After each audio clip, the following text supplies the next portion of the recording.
Alors, en essayant de suivre un peu le même modèle, on va regarder ce que fait Harley-Davidson. Alors, Harley-Davidson, c'est une marque qui, dans les années globalement 70, est morte. Il n'y a plus qu'un seul client, c'est la police américaine, et cette marque-là est complètement mourante. Et puis un jour, quelqu'un se dit, mais il y a quelque chose dans cette marque. Il y a une vraie valeur dans cette marque. Et là, il va relancer cette marque en faisant une innovation absolument colossale, qui n'est absolument pas une innovation technologique. Il y a quelques petites innovations technologiques à la marge, mais globalement, la véritable innovation, elle est là. C'est que la Harley-Davidson est une légende. Marlon Brando, ensuite Peter Fonda, et donc c'est un véritable symbole. L'idée absolument géniale, c'est de dire, quand vous achetez une Harley-Davidson, vous allez rentrer dans une communauté extraordinairement ouverte. C'est une communauté, j'ai écrit là, où le Golden Boy côtoie l'apprenti boulanger et le neurochirurgien roule avec le guichetier de la poste.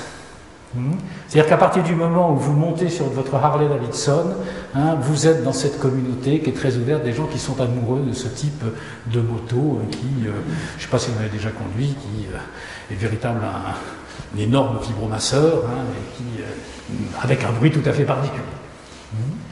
Alors, qu'est-ce qu'on va choisir pour ça? On produit dans des usines relativement simples, une distribution exclusive par des dealers, c'est vraiment exclusif, ça ne se trouve pas, ça ne s'achète pas n'importe où.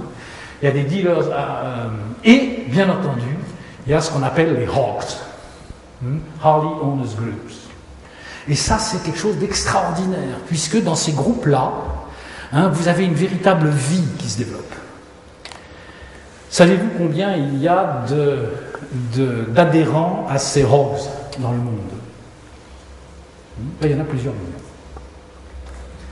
Il y en a plusieurs millions, et ce sont des gens qui vivent une partie de leur vie dans cet univers Harley-Davidson. Et ça, c'est l'idée de génie qu'il y a derrière ça. Alors, qu'est-ce qu'on fait? Il faut les faire vivre, ces Harley Owners Groups. Eh bien, on va organiser des voyages, on va organiser des pèlerinages à Harley-Davidson, on va faire des rassemblements Harley-Davidson, etc., etc. Il y a une véritable vie. On fait des voyages, on va à Milwaukee, on va en Angleterre, on va, etc., etc. Alors, dans tout ça, il faut animer tout ça. Et le dealer, lui, de Harley-Davidson, quand il vend une Harley-Davidson, en fait, il vend une entrée dans une communauté que lui-même va devoir, derrière ça, animer. Et un dealer est, notamment, c'était encore le cas il y a quelques années, rémunéré sur sa capacité à faire vivre ce club, où bien entendu, on va acheter des blousons, des bottes qui résistent à l'huile, etc., etc. Donc avec tous les attributs qui vont autour de cette moto. Voilà. Et il y a là aussi une chose très particulière chez Harley-Davidson, c'est qu'on développe une très forte communauté des salariés de Harley-Davidson. À l'usine de Harley-Davidson, il n'y a pas de parking pour les automobiles. On vient en moto. Il n'est pas question de venir en automobile. Voilà. Donc, et l'entreprise appartient majoritairement à ses salariés. On fait des marges sur les machines, mais on fait énormément de marges sur l'animation de la communauté, sur tous les produits associés, etc., etc. Donc là encore, vous avez toujours ces trois chapitres. La valeur que je vais créer pour mes clients et pour mes parties prenantes.